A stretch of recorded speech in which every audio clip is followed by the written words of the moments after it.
When a desperate 7-year-old boy chases down a stranger on horseback with an impossible plea, "Please marry with my mama, sir, we are so lonely," he sets in motion a chain of events that will test whether a man running from his past can become the father and husband a broken family desperately needs. But when bounty hunters arrive in Montana territory seeking the drifter with a price on his head, will James McCready's newfound family become his salvation or his downfall? A gunshot cracked through the Montana morning air like thunder, sending birds flying from the pine trees in wild panic. James McCready's horse reared up on its back legs, nearly throwing him from the saddle as he fought to stay on. His heart pounded as he looked around for the shooter, his hand moving fast to the old pistol on his hip. But there was no danger. Just a young boy about 50 yards away, pointing a rusty rifle at a tin can sitting on a fence post. The can was still there, untouched. "Dang it all," the boy muttered, loud enough for James to hear across the quiet valley. James let out a long breath and patted his horse's neck to calm the animal down. The year was 1867, and he had been riding through Montana territory for 3 weeks now, looking for work and a place where nobody knew his name. So far, he hadn't found either one. The town of Cedar Falls lay spread out below him like a picture book, with wooden buildings lined up along a dirt road and smoke rising from chimneys in the cool October air. It looked peaceful enough, but James had learned not to trust peaceful looks. Sometimes the quietest towns held the biggest secrets. His stomach growled, reminding him that he had eaten nothing but hardtack and jerky for 2 days. His money pouch felt light against his chest, holding maybe enough coins for one hot meal and a night in a real bed. After that, he would need to find work fast or keep moving. The boy with the rifle tried another shot. This time the bullet hit the fence post, sending splinters flying. Close, but still no hit on the can. James guided his horse down the slope toward the main road. The animal picked its way carefully over the rocky ground, as tired as James felt after weeks of traveling. They had covered a lot of miles together, this horse and him, running from things that couldn't be outrun and looking for things that might not exist. As he got closer to town, James could see people going about their morning business. A woman swept her front porch. A man loaded supplies into a wagon. Children played in the street, their laughter carrying on the wind. It all looked so normal, so far from the trouble he had left behind. But trouble had a way of following a man, especially a man like James McCready. He had been born in this territory 34 years ago, back when it was even wilder than it was now. His parents had died when he was Danny's age, leaving him to grow up hard and fast. He had worked cattle ranches, built fences, broken horses, and done whatever else needed doing to survive. For a while, he had even owned his own small spread of land. That was before everything went wrong. Before the drought killed his cattle and the bank took his property. Before he had learned that some men would steal from a person and then use the law to cover up their crimes. Before he had become the kind of man who had to keep moving or face a rope around his neck. James shook his head, trying to push away the dark thoughts. The past was the past, and thinking about it wouldn't change anything. What mattered now was finding his next meal and his next dollar. The boy with the rifle was still practicing when James rode past. Up close, the child looked even younger than he had first thought. Maybe 7 years old, with sun-bleached hair that hung in his eyes and clothes that had seen better days. His feet were bare, tough from running on rocky ground. "Morning," James called out, touching the brim of his hat. The boy looked up, startled. His blue eyes were the color of summer sky, bright and curious. "Morning, mister. You heading into town?" "That's the plan." James pulled his horse to a stop. Something about the child reminded him of himself at that age, too serious, too grown up for such a small person. "You live around here?" "Yes, sir. Me and my mama." The boy gestured toward a small cabin set back from the road, almost hidden by tall grass and wildflowers. "She don't know I took the rifle. I'm trying to get good enough to hunt for us." James could see the cabin now, a simple log building with a stone chimney and one window. It looked clean but poor, the kind of place where people worked hard just to get by. Clothes hung on a line stretched between 2 trees, dancing in the morning breeze. "Hunting's good skill to have," James said carefully. "Your pa teach you to shoot?" The boy's face changed, becoming guarded. Ain't got a pa no more. Those words hit James in the chest like a physical blow. He knew that feeling, that empty space where a father should be. He had carried it his whole life. I'm sorry to hear that, son. The boy shrugged, trying to act like it didn't matter. But James could see the hurt in those young eyes. Mama says we're doing fine on our own. She works real hard. James looked toward the cabin again. Through the single window, he could see movement, a woman's figure moving back and forth, probably doing morning chores. The boy's mother, trying to raise a child alone in a territory where being alone could mean the difference between life and death. Well, you keep practicing with that rifle, James said. But be careful where you point it. A gun's not a toy. Yes, sir. I know that. The boy straightened up, trying to look older than his years.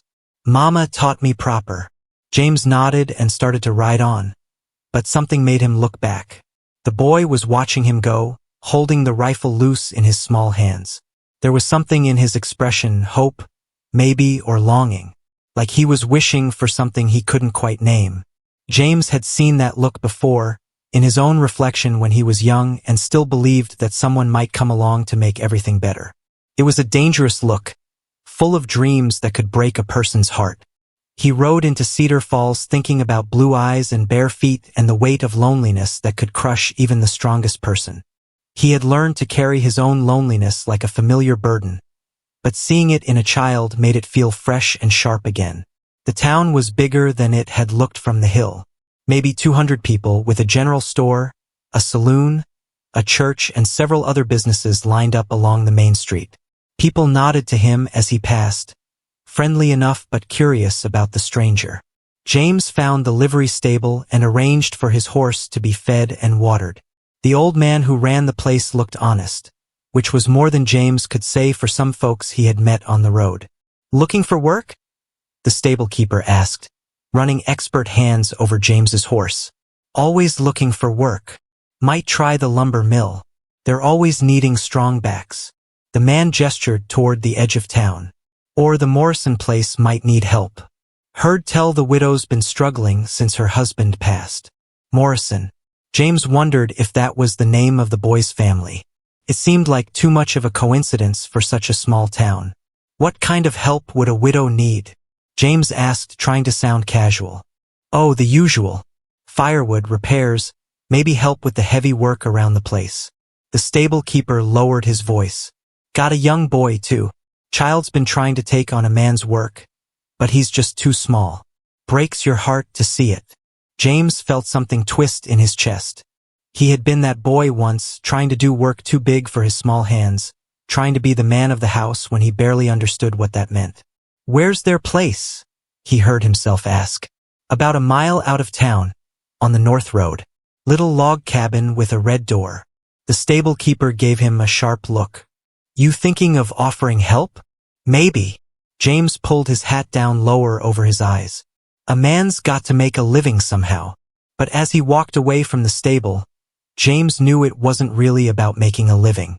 Something about that boy with the rifle had gotten under his skin, reminding him of all the things he had lost and all the chances he had never taken. Maybe it was time to stop running and start building something instead. The sun was getting higher when James decided to walk back toward the cabin with the red door. He told himself he was just being neighborly, maybe offering to chop some wood in exchange for a hot meal. But deep down, he knew the real reason had everything to do with blue eyes and bare feet and the memory of his own childhood loneliness. The boy was still practicing with the rifle when James came up the path. This time, the child managed to knock the tin can clean off the fence post, sending it flying into the tall grass. Nice shot, James called out.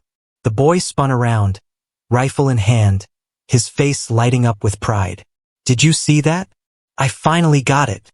I saw it. That was good shooting.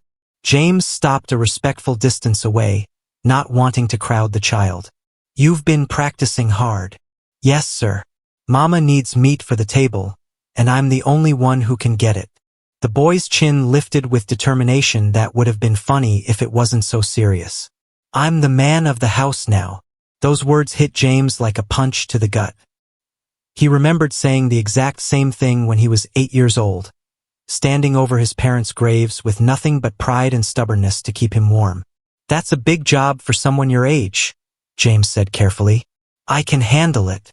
The boy's voice was fierce, but James could hear the uncertainty underneath. "Mama says I'm real responsible."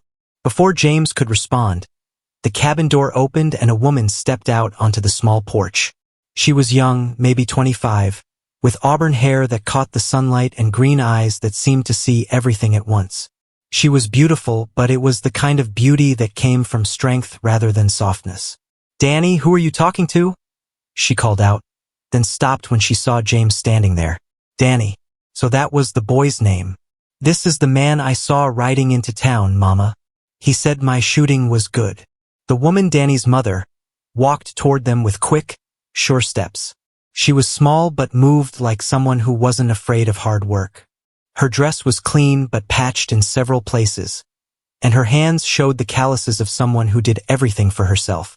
"I'm Rebecca Morrison," she said, extending one of those work-hardened hands. "And this is my son, Danny, James McCready." He shook her hand, noting the firm grip and the way she looked him straight in the eye. "I was just admiring your boy's shooting skills." Rebecca's expression tightened slightly. "Danny, I told you to stay close to the house with that rifle." "I was close, Mama, and I finally hit the can." Despite her obvious concern, Rebecca's face softened with pride. "Did you really?" "Yes, ma'am. Mr. McCready saw it too." Rebecca looked at James again, and he could see her trying to figure out what kind of man he was. In a place like Montana Territory, a woman alone with a child had to be careful about strangers. "Are you passing through, Mr. McCready?" she asked. "Actually, I was hoping to find some work around here. Maybe you know of someone who needs help." It was a simple question, but James saw something flicker in Rebecca's eyes. Hope, maybe, or desperation quickly hidden. She glanced toward the cabin, and James followed her gaze. Now that he was closer, he could see things he had missed before. The roof needed new shingles. The porch steps sagged on one side. Firewood was stacked near the door, but not nearly enough for a Montana winter. "There might be some work at the lumber mill," Rebecca said carefully. "Or the general store sometimes needs help with deliveries." But James could tell she was thinking about her own needs, weighing them against the danger of trusting a stranger. He understood that kind of calculation. When you had nothing, you couldn't afford to make mistakes. "What about around here?" he asked gently. "Looks like you might need some repairs before winter sets in." Rebecca's cheeks flushed pink. "We manage just fine on our own, thank you." There was pride in her voice, the same fierce independence he had heard in Danny's words. This family had learned to depend on no one but themselves, and James respected that even as he could see how hard it must be. "I'm sure you do," he said, "but sometimes a person can use an extra pair of hands, especially when winter's coming." Danny looked back and forth between the adults, sensing something important in their conversation. "Mama, maybe Mr. McCready could help us fix the roof. You said it was going to leak again when the snow comes."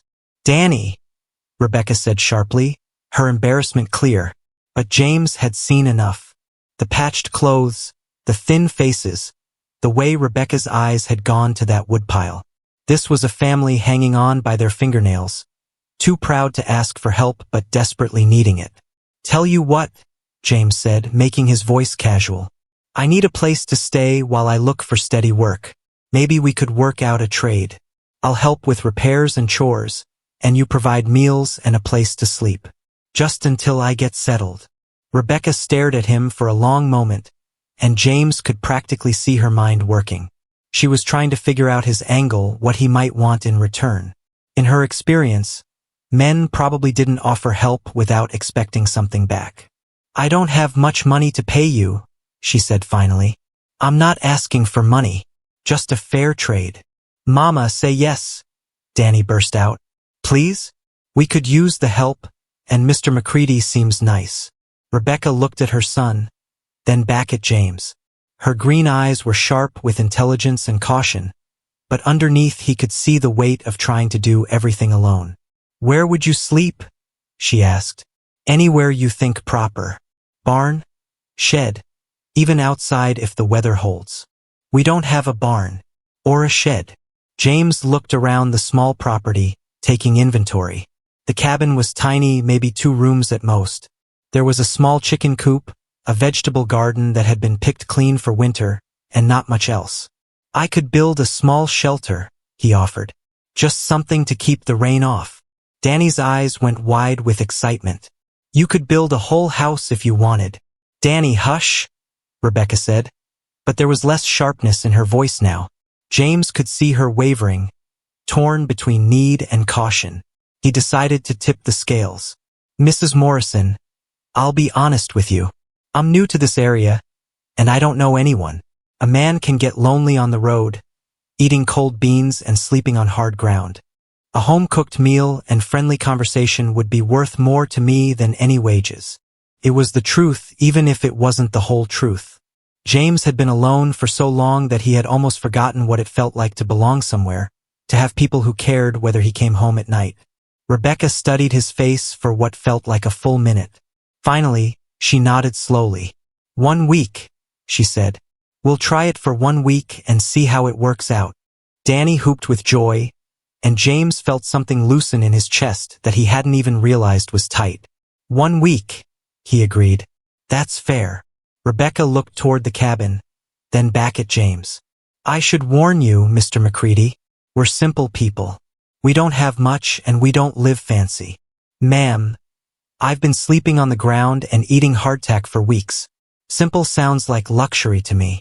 That earned him a small smile, the first he had seen from her. It transformed her face, making her look younger and less guarded. Well then, she said, I suppose you'd better come inside and see what you're getting yourself into. As they walked toward the cabin, Danny chattering excitedly about all the projects they could work on together, James felt something he hadn't experienced in years. It was hope, dangerous and fragile as a newborn colt. He had ridden into Cedar Falls looking for work and a place to hide. Instead, he might have found something much more valuable, a chance to stop running and start building a life worth living. But first, he had to prove himself worthy of the trust a desperate woman and her brave son were willing to give him. And he had to hope that his past wouldn't catch up with him before he could make something good out of this unexpected opportunity. The cabin door closed behind them, shutting out the Montana wind and the uncertain future. For the first time in longer than he could remember, James McCready was home. The crash of falling timber echoed across the valley as James brought his axe down on another dead pine tree. Sweat ran down his face despite the cool morning air, and his muscles ached in ways they hadn't for months. But it was good ache, the kind that came from useful work instead of endless riding. 3 days had passed since Rebecca Morrison had agreed to let him stay for a week. 3 days of fixing fence posts, patching holes in the cabin roof, and chopping enough firewood to last through winter.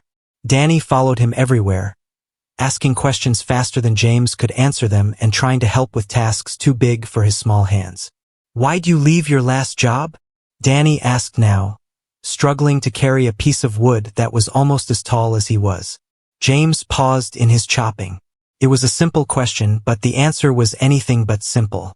How do you explain to a 7-year-old that sometimes good men get blamed for bad things? That the world isn't always fair, and the law doesn't always protect the innocent? Sometimes a man has to move on to find better opportunities, James said finally. But you're real good at this work. Mama said so. That surprised James. Rebecca had been polite but distant since he'd arrived, watching him carefully as if she expected him to steal something or cause trouble. She cooked good meals and thanked him for his help, but she kept a wall between them that he couldn't quite figure out how to cross. Your mama said that? Yes, sir. She told Mrs. Patterson from town that you work harder than any 3 men she's ever seen. Danny dropped his piece of wood with a thud. Mrs. Patterson wanted to know if you were planning to stick around permanent-like. James felt his stomach tighten. Mrs. Patterson was probably not the only person in town asking questions about the stranger staying with the young widow. In a place like Cedar Falls, news traveled fast and people noticed everything. What did your mama tell her? She said you were just helping out for a bit, then moving on. Danny looked up at James with those serious blue eyes. But I hope you don't move on too quick. It's nice having someone around who knows how to fix things. Before James could respond, the sound of horses approaching made them both turn toward the road. Two men on horseback were riding up the path to the cabin, and something about the way they sat their saddles made James's hand move instinctively toward his gun. The riders stopped near the porch where Rebecca was hanging wet clothes on the line. James couldn't hear what they were saying from this distance, but he could see the tension in Rebecca's shoulders, the way she stepped back when one of the men dismounted. "Who are those men?" Danny asked, moving closer to James. "Don't know, but maybe we should go see what they want." They walked toward the cabin, James carrying his axe and Danny staying close by his side. As they got nearer, James could hear voices, one calm and steady, the other loud and demanding. "Told you before, Mrs. Morrison. A woman alone out here isn't safe. You need a man's protection. I appreciate your concern, Mr. Blake, but Danny and I are managing just fine." The man who had dismounted was tall and thick around the middle, with the kind of mustache that said he thought highly of himself. His clothes were fancier than most folks in the territory wore, and he had the soft look of someone who didn't do much physical work. "Managing isn't the same as thriving," Blake continued, his voice getting louder. "I've made you a fair offer for this property. More than fair, considering the state it's in. And I've told you the property isn't for sale." James stepped into view, and both men on horseback immediately noticed him. Their eyes went to the axe in his hands, then to his face, as if they were trying to memorize his features. "Afternoon," James said politely, but his voice carried an edge of warning. Blake turned around, his face showing surprise and something that might have been anger. "And who might you be?" "James McCready. I'm helping Mrs. Morrison with some repairs." "Helping?" Blake's tone suggested he thought there might be more to it than that. "How long have you been helping?" Rebecca stepped forward before James could answer. "Mr. Blake, this is private property. If you have business with me, you can state it and leave." But Blake wasn't ready to give up. He looked James up and down like he was sizing up a horse at auction. "You know, McCready, you look familiar. Have we met before?" James felt ice form in his stomach. He had never seen Blake before in his life, but men like Blake often had connections in other towns, other territories. They talked to each other, shared information about drifters and troublemakers. "Don't believe so," James said carefully. Blake's eyes narrowed. "Well, maybe it'll come to me. In the meantime, Mrs. Morrison, my offer stands. Think about your boy's future. This place will never be more than a hardscrabble farm. I could give you enough money to start fresh somewhere civilized." "My answer is still no." Blake remounted his horse, but he didn't ride away immediately. Instead, he looked down at Rebecca with the kind of smile that wasn't friendly at all. "Winter's coming, Mrs. Morrison. Lots of things can happen during a long Montana winter. Accidents, storms, people getting lost in the snow." His gaze shifted to James. "Sometimes strangers just disappear." The threat was clear, even if the words sounded innocent. James took a step forward, the axe still in his hands. "That sounds almost like a warning, Mr. Blake. Just stating facts, stranger. This is hard country. People who don't belong here tend to find that out the difficult way." With that, Blake and his companion rode away, leaving dust and tension in their wake. James watched until they disappeared around a bend in the road, then turned to Rebecca. "Who was that?" "Thomas Blake. He owns the bank in town and most of the good farmland in the valley." Rebecca's hands were shaking slightly as she went back to hanging clothes. "He's been trying to buy this property since my husband died." "Why?" "There's talk of the railroad coming through this area. If it does, this land could be worth 10 times what he's offering." James looked around the small homestead with new eyes. The cabin might be simple, but the land was good, flat enough for farming, close enough to town for convenience, with a stream running through it for water. If the railroad came through, this could indeed be valuable property. "How long has he been bothering you about selling?" 6 months. Rebecca's voice was quiet, but James could hear the exhaustion in it. At first he was polite about it. Lately he's been more persistent. Danny had been quiet during the whole encounter, But now he spoke up. Mama, why didn't you tell Mr. McCready about the other stuff? Danny, that's enough. What other stuff? James asked. Rebecca shot her son a warning look, but Danny continued anyway. Someone's been coming around at night, looking in our windows, and last week somebody let our chickens out. Mama found them scattered all over the valley. James felt anger building in his chest like a slow fire. You think it was Blake or his men? I don't think anything, Rebecca said firmly. I just know we need to be careful. But James could see the fear in her eyes, carefully hidden but definitely there. She was a woman alone with a child, being pressured by a man with money and power. And now she had a stranger staying with her who might bring his own kind of trouble. Mrs. Morrison, James said carefully, if you want me to leave, I'll understand. I don't want to cause problems for you and Danny. Rebecca looked at him for a long moment, and James could see her weighing options in her mind. Finally, she shook her head. You're not the problem, Mr. McCready. You're the first person who's helped us in months without wanting something in return. She glanced toward the road where Blake had disappeared.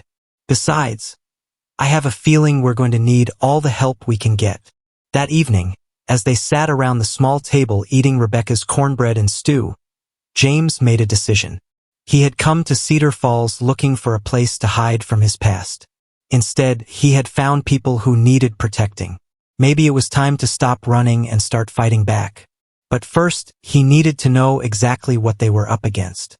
And he needed to hope that his own secrets wouldn't surface before he could help this family find safety. Outside, the Montana wind howled through the trees, carrying the promise of winter and the whisper of approaching danger. Danny, get away from that window right now. Rebecca's sharp whisper cut through the pre-dawn darkness like a knife. James bolted upright from his bedroll on the cabin floor, instantly awake and reaching for the pistol he kept close while sleeping. 3 weeks had passed since Blake's visit, and the harassment had gotten worse every night. Danny pressed himself against the wall beside the window, his small face pale in the dim light from the dying fire. Mama, I can see someone moving out by the chicken coop. James was already pulling on his boots, his movements quick and silent. This was the 4th time in 2 weeks that someone had prowled around their property after dark.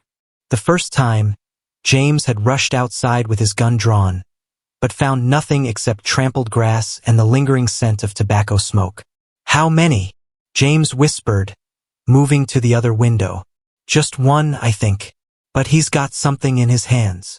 Rebecca clutched her shawl around her shoulders, her green eyes wide with fear and anger. She had barely slept for days, jumping at every sound and checking the locks on the doors multiple times each night. The constant worry was wearing her down, making her thin and jumpy. James peered carefully through the window, using the edge of the curtain to hide his face. Sure enough, a dark figure was moving near the chicken coop, carrying what looked like a torch or lantern. The man was trying to be quiet, but James's ears had been trained by years of dangerous living to catch the smallest sounds. He's trying to set fire to the coop, James breathed. That was enough. James grabbed his gun and headed for the door, but Rebecca caught his arm. Don't go out there, she whispered urgently. It might be a trap. Blake could have men waiting in the trees. James looked down at her hand on his arm, seeing the calluses and small scars that told the story of her hard life. She was afraid, but not just for herself. She was worried about him too, and that realization hit him harder than any punch. I can't let him burn down your chickens, Rebecca. You need those birds to get through winter. We need you alive more than we need chickens. The simple honesty of her words stopped James cold. When was the last time anyone had needed him alive? When had anyone cared whether he came back from danger or not? But there wasn't time to think about that now. Outside, the prowler was getting bolder, moving closer to the wooden walls of the coop. If he succeeded in setting it on fire, the flames could spread to the cabin itself. I'm going out the back, James decided. You and Danny stay away from the windows. James, be careful. It was the first time she had used his first name, and the sound of it in her worried voice gave him courage he didn't know he possessed. James slipped out the back door into the cold night air. The moon was just a sliver, providing barely enough light to see the outline of trees and buildings. He moved carefully, staying in the shadows and using every skill he had learned during his harder years. The prowler was still at the chicken coop, fumbling with something that looked like matches or a flint striker. James could smell kerosene now, sharp and dangerous in the clean mountain air. The man had doused the wooden walls with fuel. James crept closer, his bare feet silent on the rocky ground.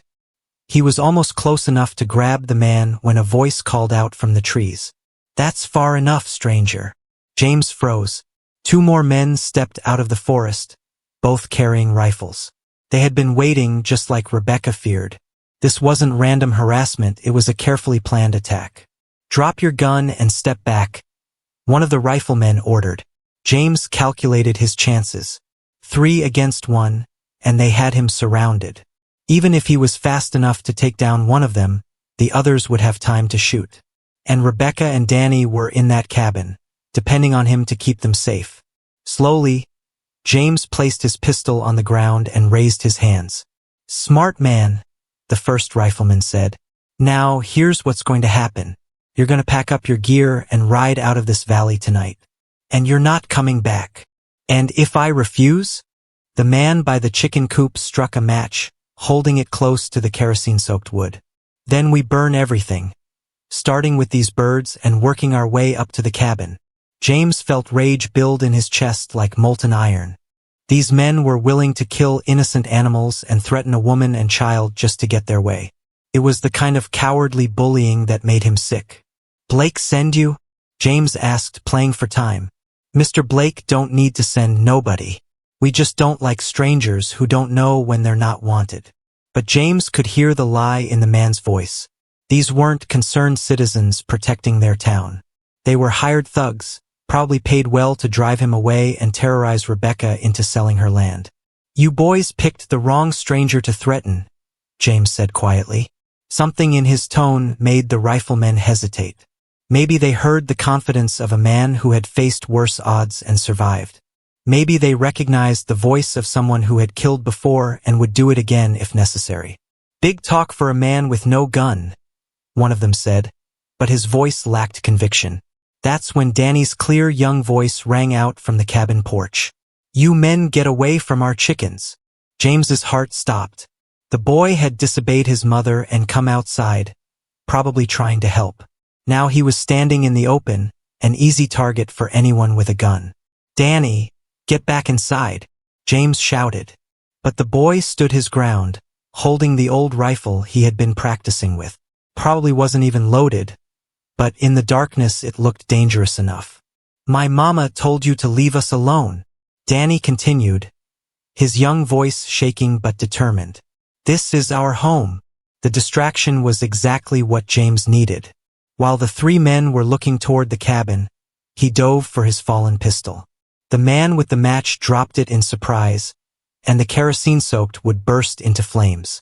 James rolled behind the chicken coop as gunshots exploded in the night air. The riflemen were shooting wild, unable to see clearly in the sudden glare of the fire. James came up firing, his first shot taking down the man who had been holding the match. "Danny, get down!" Rebecca screamed from the cabin doorway. More gunshots echoed across the valley as James fought for his life and the lives of the people he had come to care about. The chicken coop was fully ablaze now, casting dancing shadows that made it hard to aim accurately. One of the riflemen broke and ran for the trees, apparently deciding he wasn't being paid enough to die for Blake's scheme. The remaining attacker kept shooting, but his shots were going wide. James took careful aim and fired once more. The last gunman spun around and fell, his rifle flying into the grass. Sudden silence fell over the homestead, broken only by the crackling of flames and the panicked squawking of chickens running loose in the yard. James stood slowly, his ears ringing from the gunshots, his heart pounding with leftover fear and anger. "Is everybody okay?" he called out. "We're fine," Rebecca answered, but her voice was shaky. James looked around at the burning chicken coop, the scattered birds, and the 2 men lying motionless in the grass. This had been a fight for survival, but winning it had come at a cost. The flames would be visible for miles, and someone in town would come to investigate. which meant questions, and questions meant trouble for a man with a past like James McCready's. "Rebecca," he called out, "we need to talk. Now." Because James realized that protecting this family was going to require more than just quick reflexes and a steady gun hand.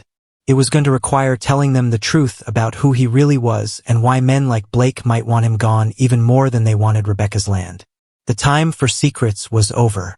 The only question now was whether the truth would drive Rebecca and Danny away, or bring them closer together in the face of the danger that was surely coming. "There's something you need to know about me before the law gets here." James's words hung in the smoky air like a death sentence. Rebecca stood frozen in the cabin doorway, still clutching Danny against her side, watching flames consume what was left of their chicken coop. The two dead men lay sprawled in the grass, their weapons scattered like broken toys. "The law." Rebecca's voice was barely a whisper. "Someone heard those gunshots. Sheriff will be riding out here within the hour." James holstered his pistol, his hands steady despite the storm brewing in his chest. "And when he sees me, he's going to have questions I can't answer without telling you the truth." Danny pulled away from his mother, his young face set with determination that reminded James painfully of himself at that age. "What truth? You killed those bad men. You saved our chickens." "Most of our chickens," Rebecca corrected absently, watching the scattered birds pecking nervously in the yard. But her green eyes never left James's face. "What aren't you telling us?" James looked at this woman who had given him shelter, this boy who had shown him trust, and felt the weight of every lie he'd told and every truth he'd hidden. They deserved better than half explanations and careful words. "My real name is James McCready, like I said, but I left out some important parts." He sat heavily on the porch steps, suddenly feeling every one of his 34 years. 3 years ago, I owned a cattle ranch about 200 miles south of here. Small operation, but it was mine. "What happened to it?" Danny asked, settling beside James like he belonged there. "Drought came first. Killed most of my herd, dried up the water holes. Then the bank decided they wanted my land for themselves." James stared at the dying flames, remembering. Bank manager was a man named Hutchins. He changed the numbers on my loan, made it look like I owed twice what I really did.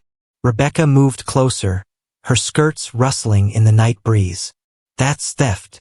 That's what I told the sheriff. But Hutchins had friends in high places, and I was just another broken rancher with big debts."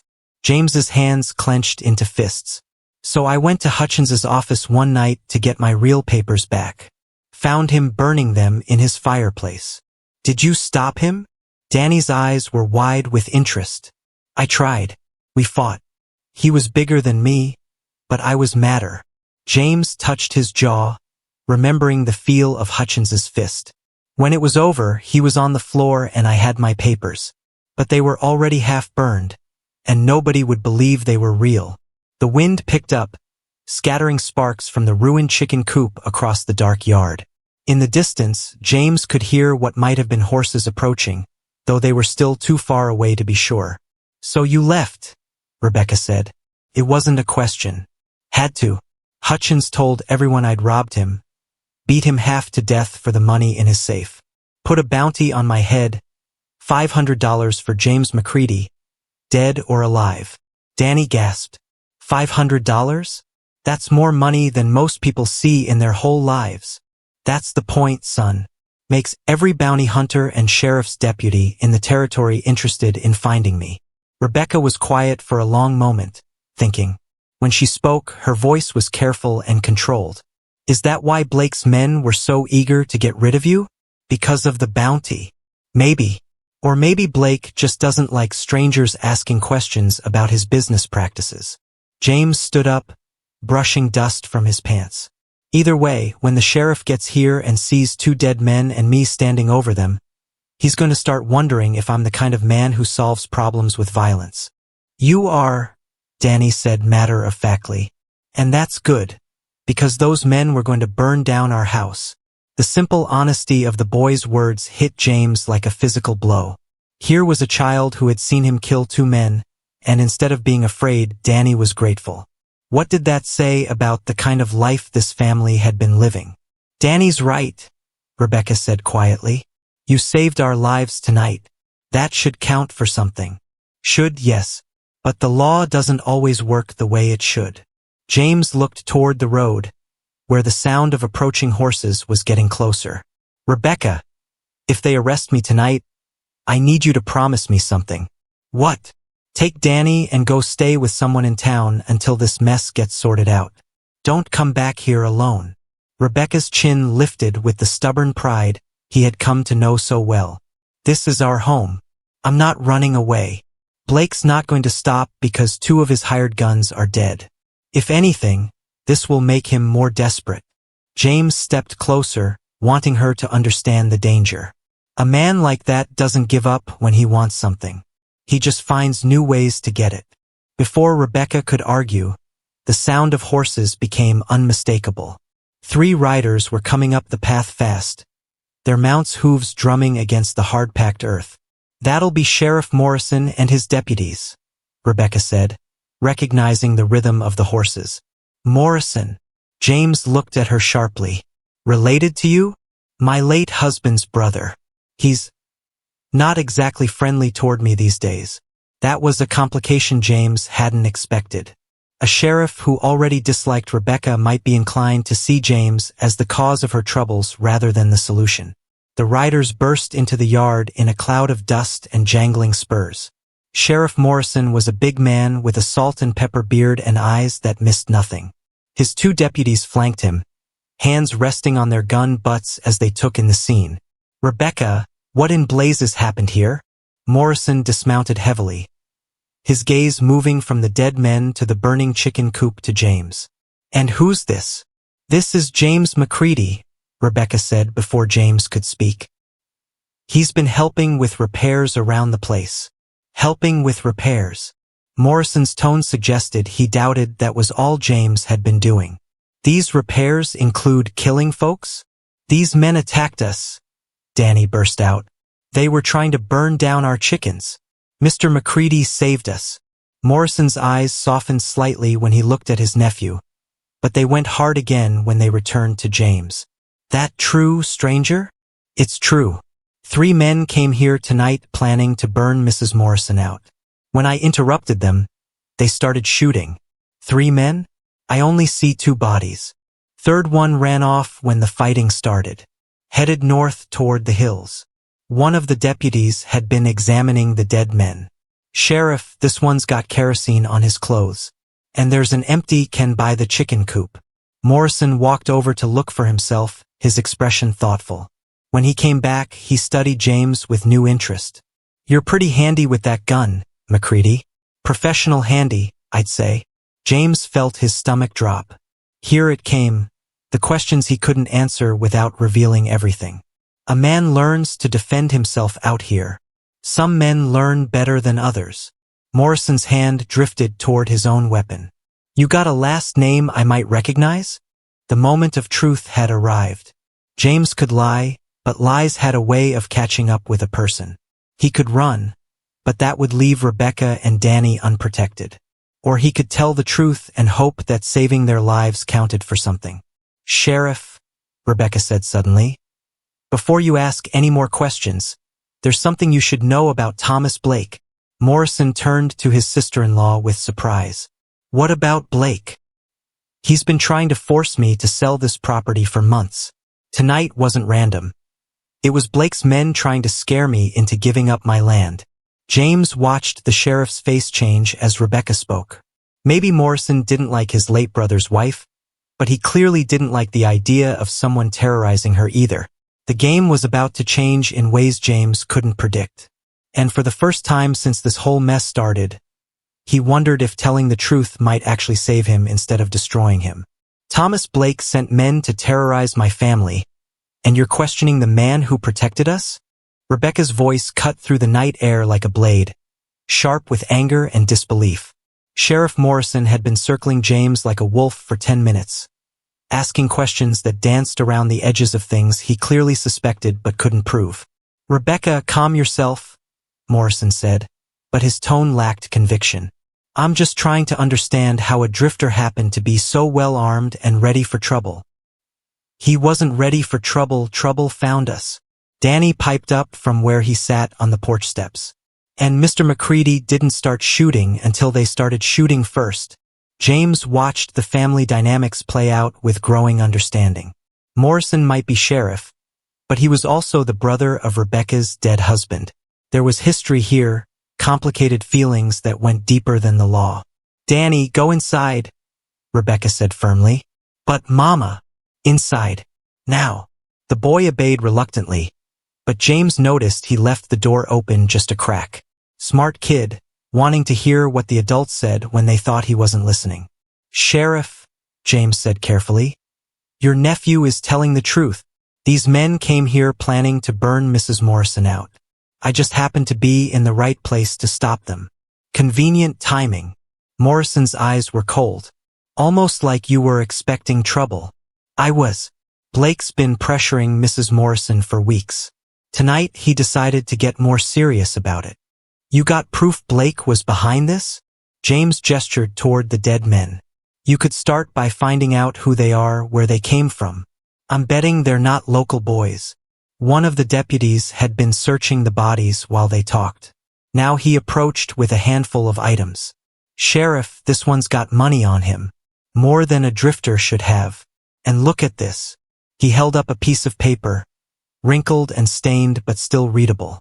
Morrison took it and studied it by the light of a torch. What's it say? Rebecca asked. Morrison's face went dark. It's a receipt from the Cattleman's Hotel in town, paid for by T. Blake. These boys have been staying there for 3 days. The silence that followed was heavy with implications. James felt some of the tension leave his shoulders. Physical evidence connecting Blake to the attack changed everything. So what happens now? Rebecca asked. Now I go have a conversation with Thomas Blake. Morrison folded the receipt carefully and put it in his pocket. But first, I want to know more about you, McCready. There it was again, the suspicion that wouldn't go away. James had hoped the evidence against Blake would be enough to satisfy the sheriff, but Morrison was clearly not ready to let him off the hook that easily. What do you want to know? Where you came from? Why you're here? What a man with your particular skills is doing helping a widow with farm chores. James glanced at Rebecca, who was watching him with those sharp green eyes. She knew he was hiding something, had known it from the beginning. The question was whether she would stand by him when she learned what it was.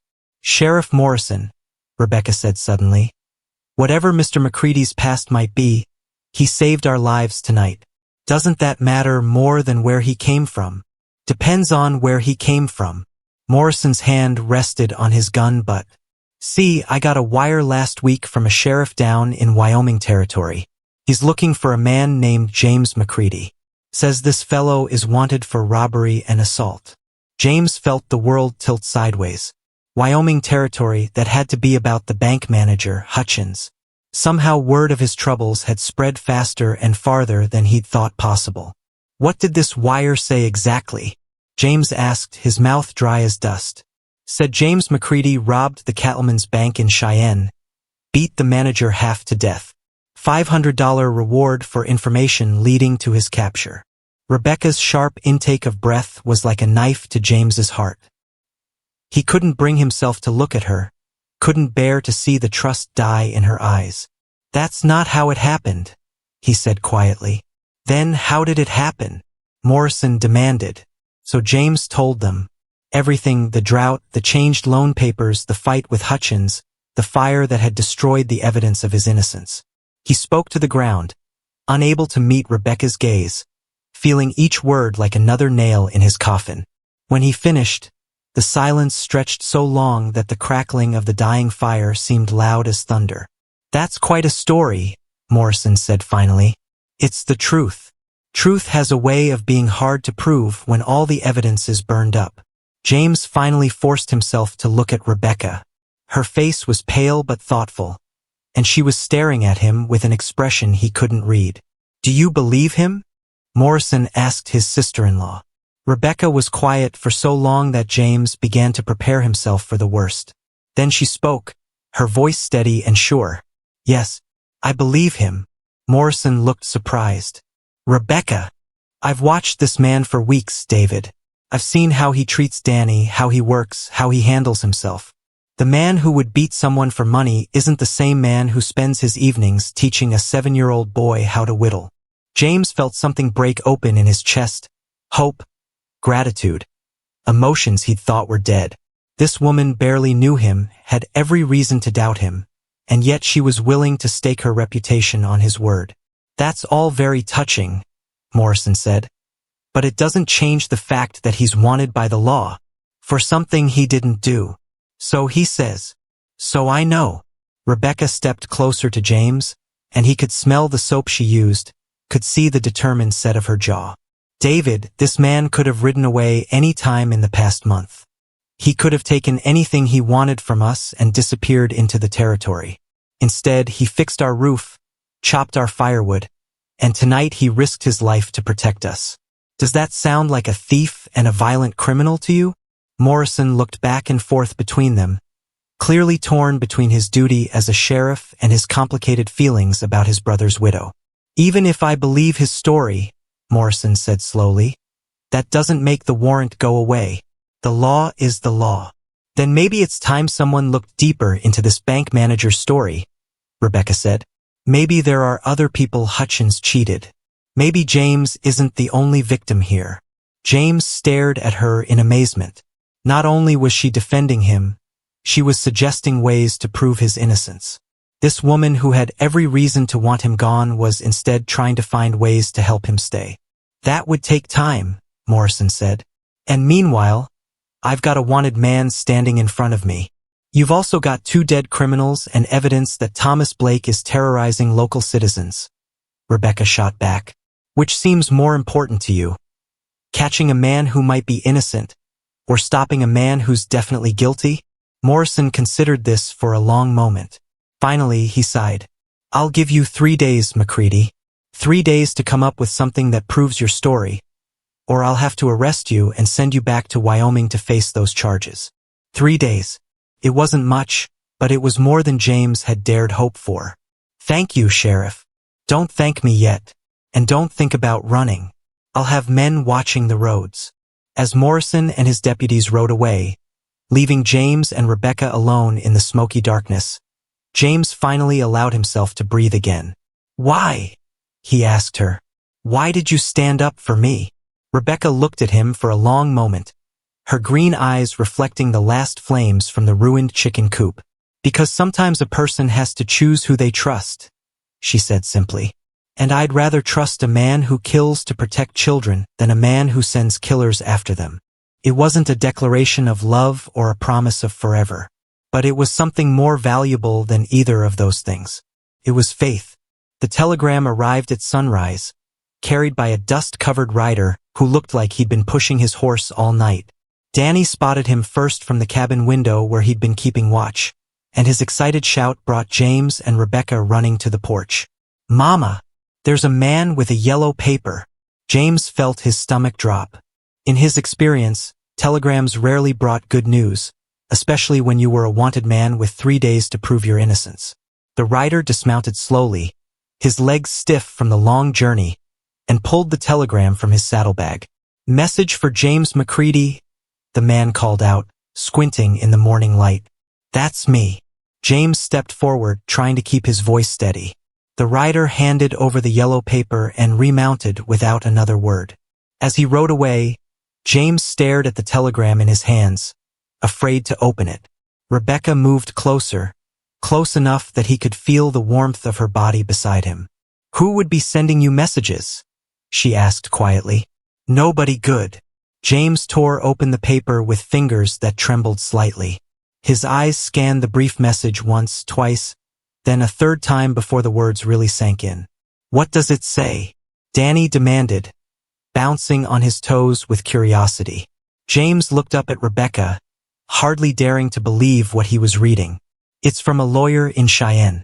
Says here that Hutchins, the bank manager who accused me, has been arrested for stealing money from 12 different ranchers over the past 5 years. Rebecca's hand flew to her mouth. James, that's wonderful news. There's more. James continued reading. Says they found records hidden in his house showing all the loans he changed, all the properties he stole. My ranch was just one of many. His voice grew stronger with each word. The charges against me have been dropped. I'm a free man. Danny let out a whoop of joy and threw his arms around James's waist. Does this mean you don't have to leave? The question hung in the air like smoke from the previous night's fire. James looked at Rebecca, seeing hope and uncertainty warring in her green eyes. The legal troubles that had driven him from place to place were over, but that didn't automatically solve everything else. I reckon that depends on a lot of things, James said carefully. Before Rebecca could respond, another rider appeared on the horizon. This one was coming fast, his horse lathered with sweat and foam. As he got closer, James recognized one of Sheriff Morrison's deputies. Mrs. Morrison, the deputy called out as he slid his horse to a stop. Sheriff wants to see you and McCready in town right away. Says it's urgent. What's happened? Rebecca asked. Blake's gone crazy. Soon as the sheriff showed up at his place with questions about last night, Blake started making all kinds of threats. Says he's going to run every small rancher out of the valley, starting with you. James felt anger build in his chest like a slow fire. Even with his own legal problems solved, Blake was still a threat to Rebecca and Danny. Some fights, it seemed, never really ended. Did Morrison arrest him? James asked. Couldn't. Blake's got half the town council in his pocket, and he's claiming those men who attacked you were acting on their own. Says he never hired them to do anything. Rebecca's hands clenched into fists. That's a lie. Maybe so, but it's his word against a dead man's. Without more proof, the sheriff can't touch him. James folded the telegram and put it in his pocket. His personal troubles might be over, but this family still needed protection. And now that he was no longer running from the law, he could provide it without holding back. We'll come to town, James decided. But first, I need to send a telegram of my own. An hour later, they were riding down the main street of Cedar Falls in Rebecca's small wagon. Danny sat between James and his mother, chattering excitedly about everything he saw. It was his first trip to town since the trouble started, and Rebecca had finally felt safe enough to bring him. The town looked different to James now that he wasn't afraid of every badge and uniform. People nodded politely as they passed, and some even tipped their hats to Rebecca. Word of the previous night's attack had spread quickly, and public opinion seemed to be shifting in their favor. There's the sheriff's office, Danny pointed out unnecessarily. Sheriff Morrison was waiting for them on the wooden sidewalk, his expression grim. Glad you made it. We've got problems. What kind of problems? Rebecca asked as they climbed down from the wagon. The kind that involve lawyers and land deeds and a whole lot of money. Morrison gestured toward his office. Blake's claiming your property was part of a bigger deal your husband made before he died. Says he's got papers to prove it. James felt his anger flare again. More forged documents? That's what I'm thinking. But Blake's got a lawyer from the territorial capital backing him up. Says they're going to file papers to take possession of your land by the end of the week. Rebecca went pale. He can't do that. The property is mine free and clear. Not if he can prove your husband owed money to the bank that used the land as collateral. Morrison opened his office door. Come inside. There's someone here you need to meet. The someone turned out to be a thin man in an expensive suit who looked like he'd never done a day of physical work in his life. He stood up when they entered, his pale eyes taking in James with obvious distaste. Mrs. Morrison, I'm Harold Wickham, attorney for Mr. Blake. I'm afraid I have some rather distressing news about your property situation. Mr. Wickham, Rebecca said coldly, I'm afraid you're wasting your time. My husband's debts were settled when he died. Not all of them, I'm afraid. Wickham opened a leather briefcase and pulled out several official-looking documents.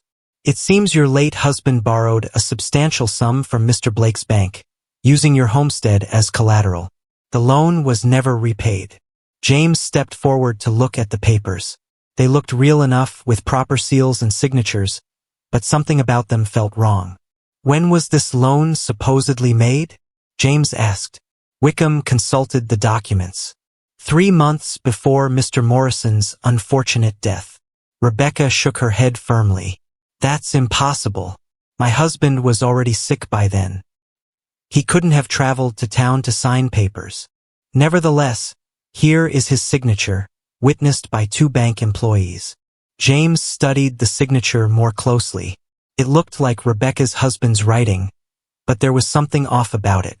The letters were too careful, too perfect, like someone had been copying rather than writing naturally. "Sheriff," James said, "I'd like to send that telegram now." Morrison looked puzzled. "What telegram?" "The one to a friend of mine in the territorial capital. Fellow named Judge Harrison who knows a lot about forged documents and crooked lawyers." Wickham's face went white. "I resent the implication." "I'm not implying anything," James said mildly. "I'm stating a fact. Those papers are fake, and we're going to prove it." "You can't prove anything," Wickham sputtered. "These documents are perfectly legal. Then you won't mind having them examined by an expert." James smiled, but it wasn't a friendly expression. "Judge Harrison has a talent for spotting forgeries. He's caught dozens of them over the years." Rebecca was staring at James with wonder. "You know a territorial judge? We served together in the army back during the Indian Troubles. He went to law school after the war. I went to ranching." James kept his eyes on Wickham, who was looking more nervous by the minute. "Funny thing about Ned Harrison. He really hates it when people try to cheat widows and orphans." Sheriff Morrison was beginning to smile. "Mr. Wickham, I think you'd better head back to your client and tell him this case might be more complicated than he thought." Wickham stuffed the papers back in his briefcase with shaking hands. "This isn't over. Mr. Blake has powerful friends." "So do I," James said quietly. "And mine actually follow the law." After Wickham left, Rebecca turned to James with shining eyes. "How did you know those papers were fake?" "The signature was too perfect. When a man's dying, his handwriting gets shaky. Those letters were steady as a rock." James sat down heavily in one of Morrison's chairs. "Plus, Blake's been trying too hard to get your land. If he already had a legal claim to it, why would he need to terrorize you into selling?" Danny tugged on James's sleeve. "Does this mean the bad man can't take our house?" "Not if I can help it, son." Rebecca was quiet for a long moment, thinking. When she spoke, her voice was soft but determined. "James, when this is all over, what will you do?" It was the question he'd been dreading and hoping for in equal measure. With his legal troubles resolved and Blake's schemes exposed, James had choices again. He could go anywhere, do anything, start fresh where nobody knew his history. But looking at Rebecca's hopeful face and Danny's trusting eyes, James realized he had already made his choice. He'd made it the night he'd stayed to help instead of riding on. He'd made it every morning when he woke up in this cabin that had become more of a home than anywhere he'd ever lived. "Well," he said slowly, "I was thinking this valley could use another ranch. Maybe a small spread where a man could raise cattle and a family could grow up safe." Rebecca's smile was brighter than the Montana sunshine streaming through the office windows. "I think that sounds like a wonderful idea," she said, and for the first time in 3 years, James McCready began to believe that tomorrow might actually be better than today. "Riders coming fast from the north." Danny's urgent shout from the cabin roof sent James diving for his rifle. 2 days had passed since Wickham's humiliating retreat, and James had been expecting Blake to try something desperate. The approaching thunder of hoofbeats suggested that time had arrived. James scrambled up the ladder to join Danny on the roof, where the boy had been keeping watch like a young soldier. Through the crisp morning air, James could see a cloud of dust rising from the main road. At least 6 horses, maybe more, riding hard toward the homestead. "Get down from there," James ordered. "Find your mother and tell her to load the shotgun." "But I can see better from up here." "Danny, now." The boy obeyed reluctantly, sliding down the ladder with the agility of someone who'd been climbing trees and buildings his whole life. James stayed on the roof, using the height to study the approaching riders. They were still too far away to identify, but something about the way they rode suggested this wasn't a friendly visit. James climbed down and found Rebecca already checking the shotgun, her face pale but determined. She had changed over the past weeks, becoming harder and more confident. The frightened widow was still there, but she was buried under layers of steel and determination. "How many?" she asked without looking up from the weapon. 6, maybe 7. Could be Blake's men, could be bounty hunters who haven't heard the news yet. Or it could be Sheriff Morrison with help, Rebecca pointed out. Could be. But I'm not taking chances. James checked his own weapons, making sure everything was loaded and ready.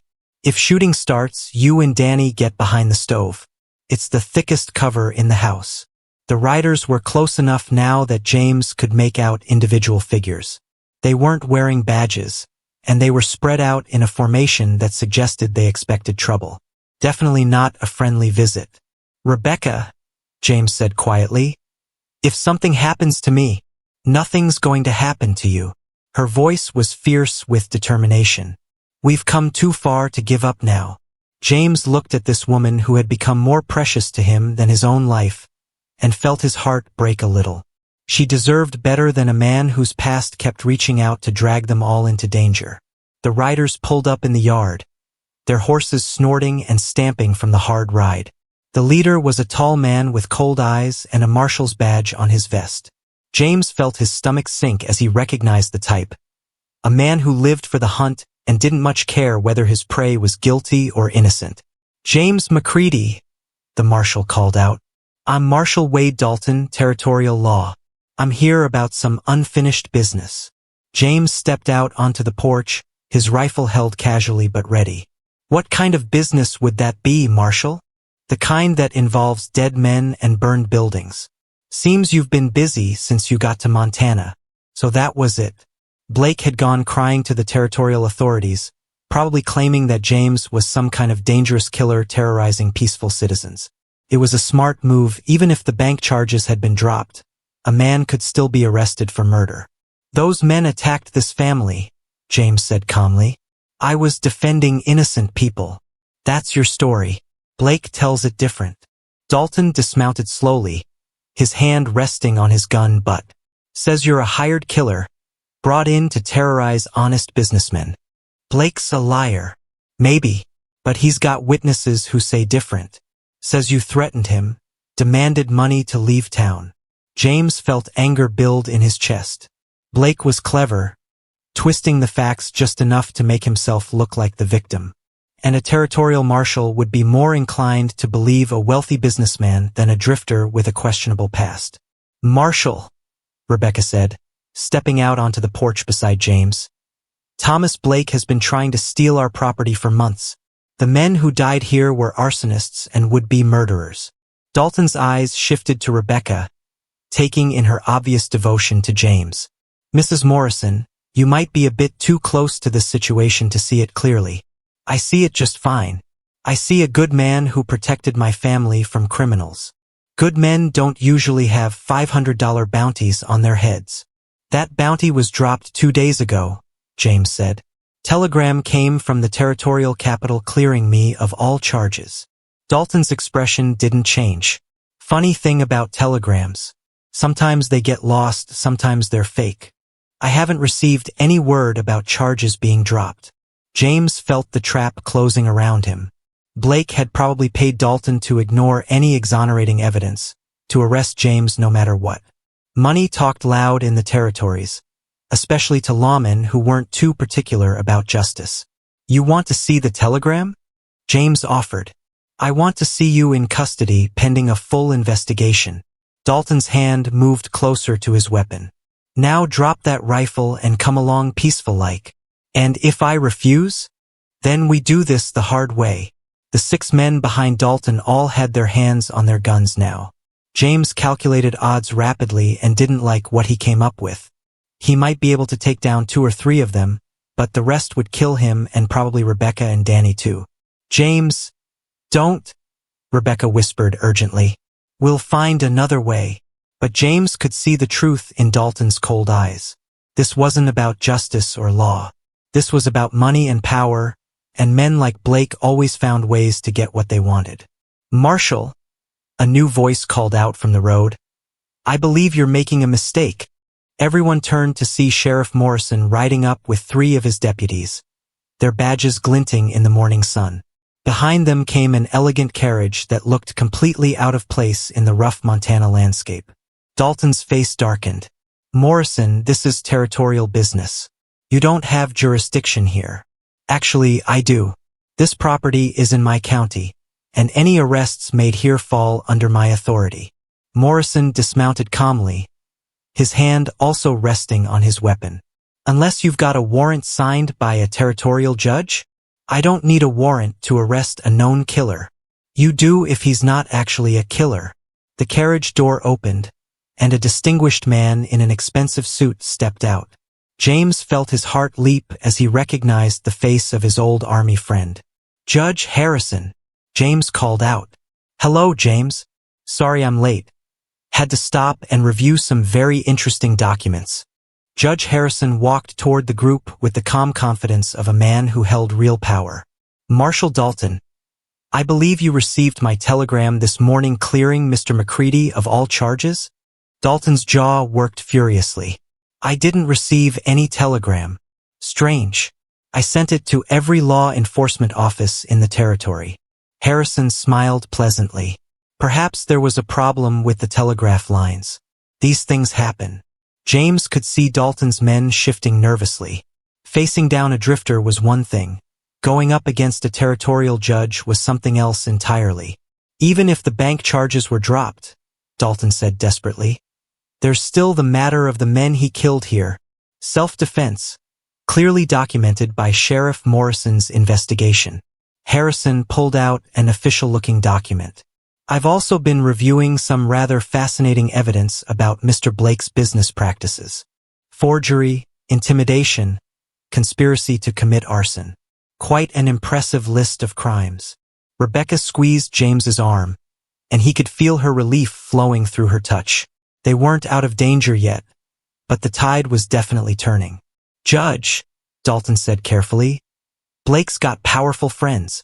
You might want to consider—" "Marshal Dalton," Harrison's voice went cold as winter wind, "are you suggesting I should ignore criminal evidence because the criminal has political connections?" "No, sir. I just meant—" "I know exactly what you meant. And I'm telling you that justice in this territory doesn't depend on how much money a man has or who he knows." Harrison's eyes swept over Dalton's men.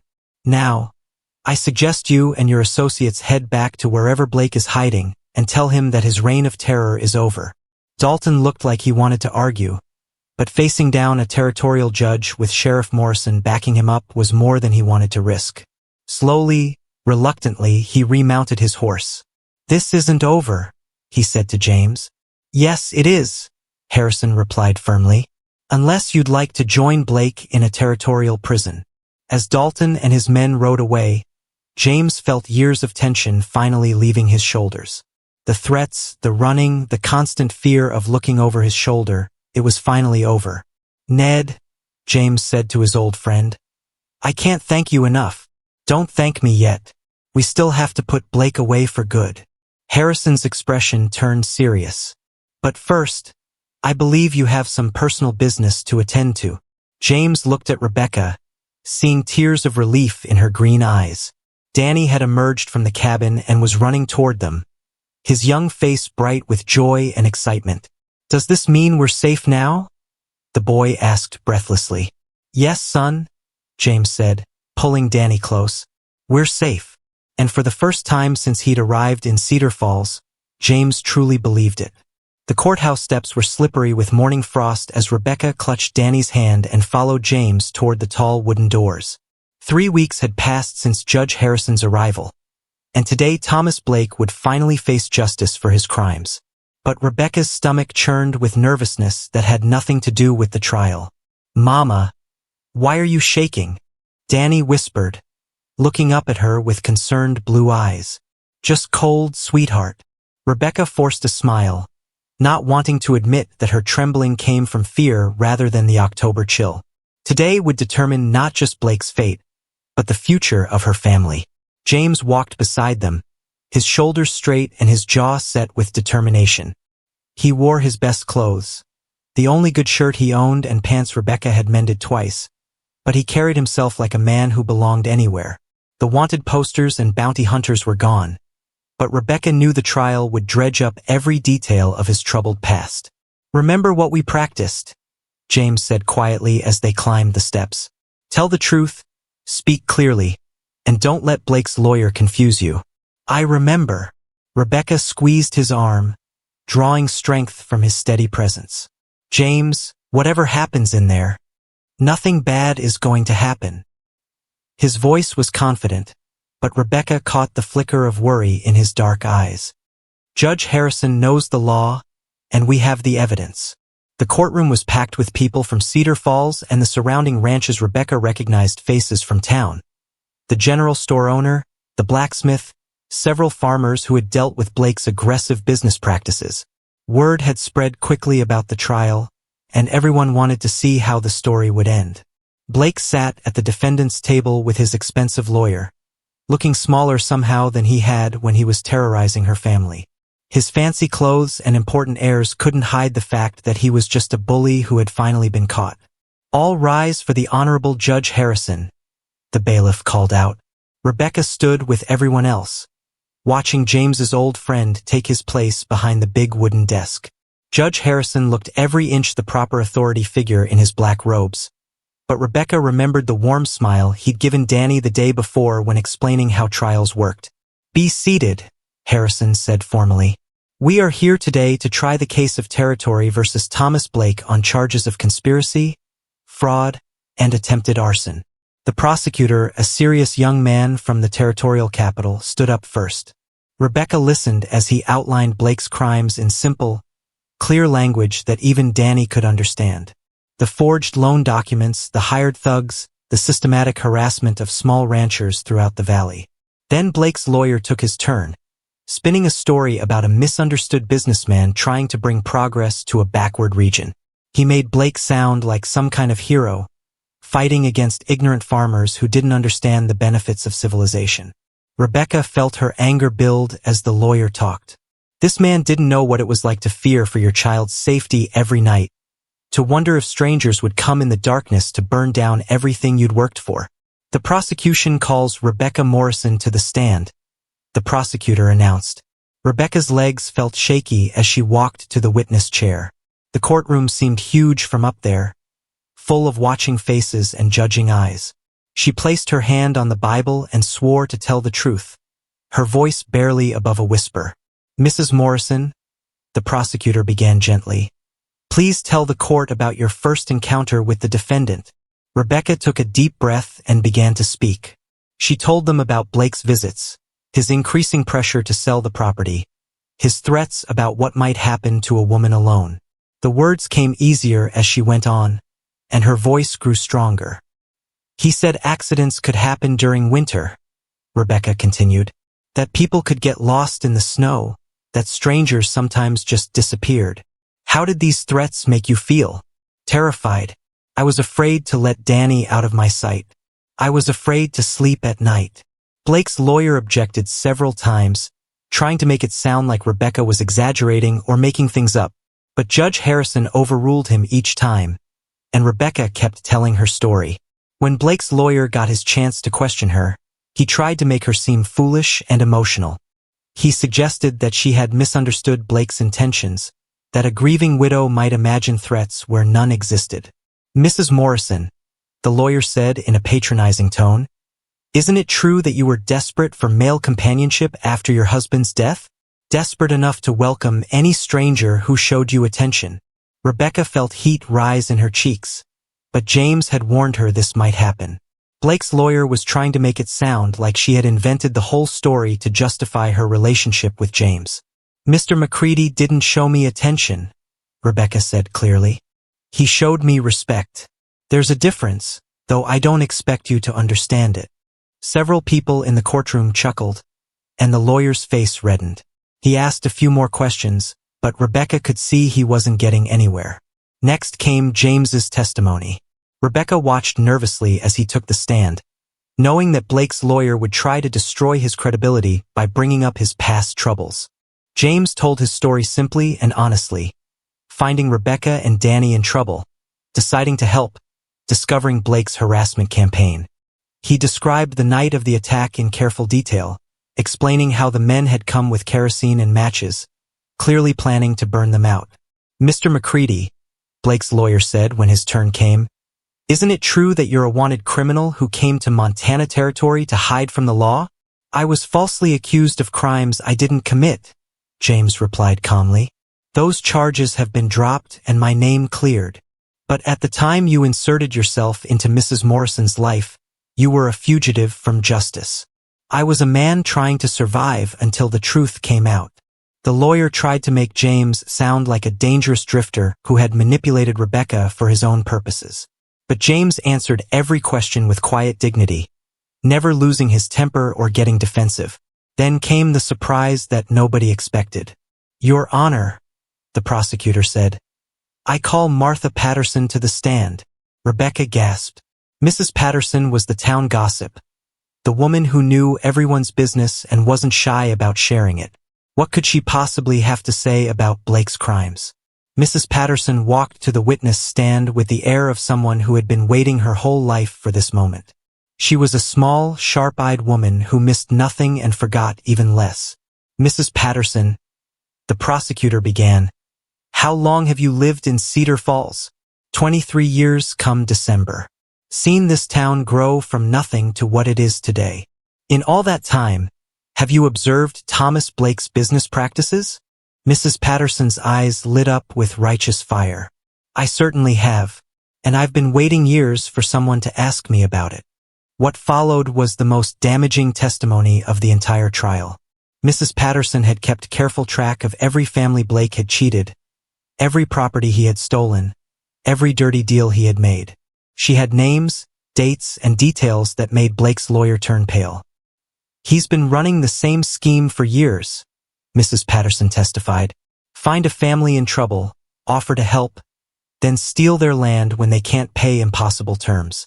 The Morrison place was just his latest target." By the time Mrs. Patterson finished testifying, Blake looked like a man who knew he was beaten. His lawyer tried to object and argue, but the evidence was overwhelming. Judge Harrison called a brief recess, and Rebecca found herself surrounded by neighbors offering support and encouragement. Even people who had barely spoken to her before were shaking her hand and thanking her for standing up to Blake. "You did good up there," Sheriff Morrison told her quietly. "David would have been proud." Rebecca felt tears prick her eyes at the mention of her late husband. He had been a good man, but not a strong one. He would never have been able to stand up to Blake the way James had. When court resumed, Judge Harrison's verdict was swift and decisive. Blake was found guilty on all charges and sentenced to 10 years in territorial prison. His properties would be sold to compensate his victims, and his banking license was permanently revoked. As the bailiff led Blake away in chains, he turned to look at Rebecca with eyes full of hate and defeat. "This isn't over," he mouthed silently. But Rebecca wasn't afraid anymore. She had James beside her, Danny safe in her arms, and the knowledge that justice had finally been served. Outside the courthouse, as the autumn sun broke through the clouds, Rebecca allowed herself to believe that their troubles were truly over. They had faced down a powerful enemy and won. They had stood together as a family and emerged stronger. The future stretched ahead of them like an open road, full of possibilities they were finally free to explore. Spring sunshine streamed through the new windows of the expanded cabin as Rebecca put the finishing touches on Danny's birthday cake. 8 years old today, and the boy had grown so much over the winter that his clothes barely fit anymore. She could hear him outside, laughing as James taught him to break in the new foal they'd bought with money from their first successful cattle sale. "Mama, come see." Danny's excited voice carried through the open door. "Lightning is letting me brush him." Rebecca wiped flour from her hands and stepped onto the porch, where a sight that would have seemed impossible just a year ago greeted her eyes. James stood in the corral, one hand steadying a beautiful young horse while Danny carefully groomed its coat. Man and boy worked together with the easy partnership that had developed between them over the long winter months. "He's beautiful," Rebecca called out, and she wasn't just talking about the horse. James looked up and grinned, his face relaxed in a way she'd never seen during those first dangerous weeks. The constant tension was gone from his shoulders. The watchful wariness no longer shadowed his eyes. He looked like a man who had finally come home. "Danny's got a real touch with horses," James said proudly.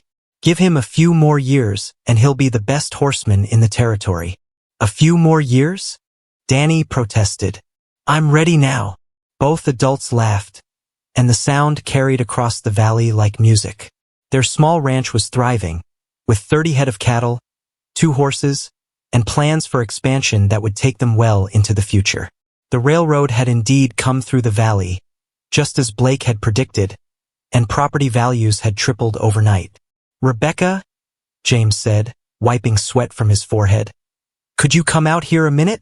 There's something I want to show you." Curious, Rebecca walked to the corral fence. James tied the horse to a post and reached into his pocket, pulling out something small that glinted in the afternoon sunlight. "I rode into town yesterday while you were visiting Mrs. Patterson," James said, his voice suddenly serious. "Had some business to take care of." Rebecca's heart began to beat faster as she recognized the small velvet box in his hands.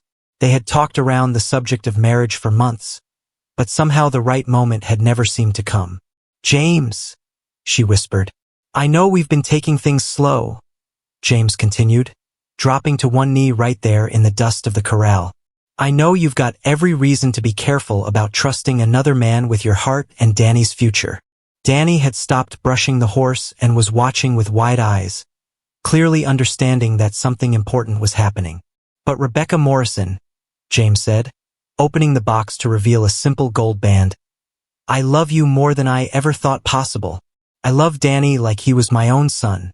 I want to spend the rest of my life making sure you both know how precious you are." Rebecca felt tears start down her cheeks as James's voice grew stronger with emotion. "I can't promise we'll never face trouble again, but I can promise I'll never leave you to face it alone. Will you marry me?" The question hung in the warm spring air like a prayer. Rebecca looked down at this man who had risked everything to protect her family, who had worked beside her through the hardest winter of her life, who had shown her what love looked like when it was real and honest and strong. "Yes," she whispered, then louder, "Yes, James McCready, I'll marry you." Danny let out a whoop of joy and vaulted over the fence to throw his arms around both of them. "Does this mean James will really be my papa now?"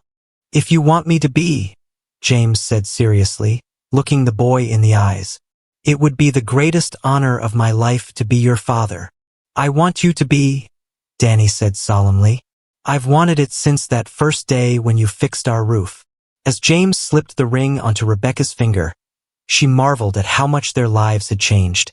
A year ago, she had been a frightened widow, struggling to survive and protect her son from men who wanted to destroy them.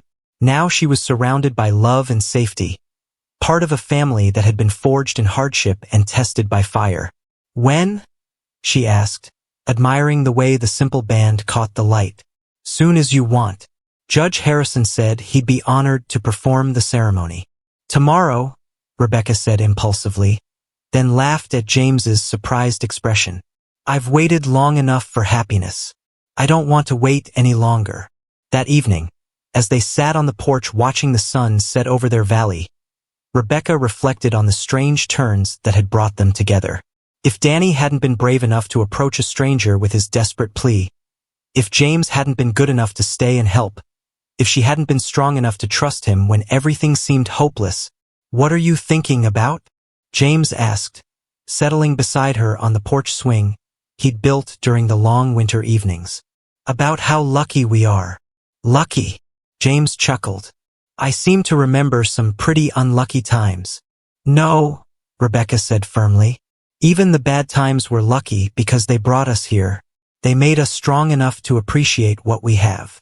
Danny had fallen asleep against James's shoulder, worn out by the excitement of the day.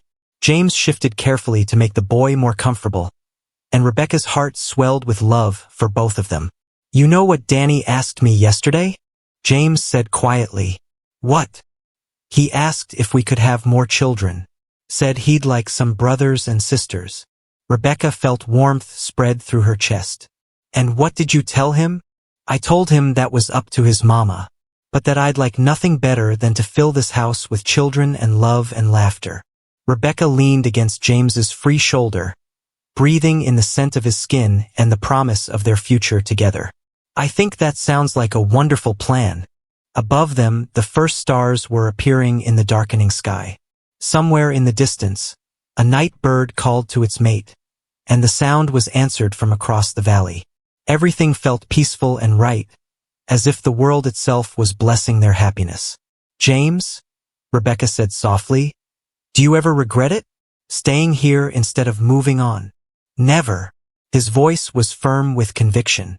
This is where I belong. With you and Danny, building something good and lasting. Even though it wasn't what you planned when you rode into Cedar Falls? James was quiet for a moment, considering. Maybe the best things in life are the ones we never planned for. Maybe sometimes we have to lose everything we thought we wanted before we can find what we actually needed. Rebecca thought about that as they sat in comfortable silence, surrounded by the sounds of their valley settling into night. A year ago, she had been alone and afraid, facing an uncertain future with nothing but determination to protect her son. Now she was part of something bigger than herself, something built on love and trust and the courage to fight for what mattered. Rebecca, James said suddenly, there's one more thing. What's that? I love you. Simple words, but they carried the weight of everything they had been through together. All the fear and danger, all the hope and healing, all the small daily choices that had brought them to this moment. I love you too, she whispered back. And in the growing darkness of the Montana evening, with their son sleeping peacefully between them and their future spreading out like a promise, Rebecca Morrison and James McCready sat on their porch and planned the life they would build together. It wasn't the life either of them had expected when they were young and thought they knew how the world worked. But it was better than anything they had dared to dream, because it was real and honest and earned through courage and sacrifice. Tomorrow they would be married. Tomorrow they would officially become the family they had been building one day at a time since a desperate little boy had chased down a stranger with an impossible request. And tomorrow would be the first day of the rest of their lives together.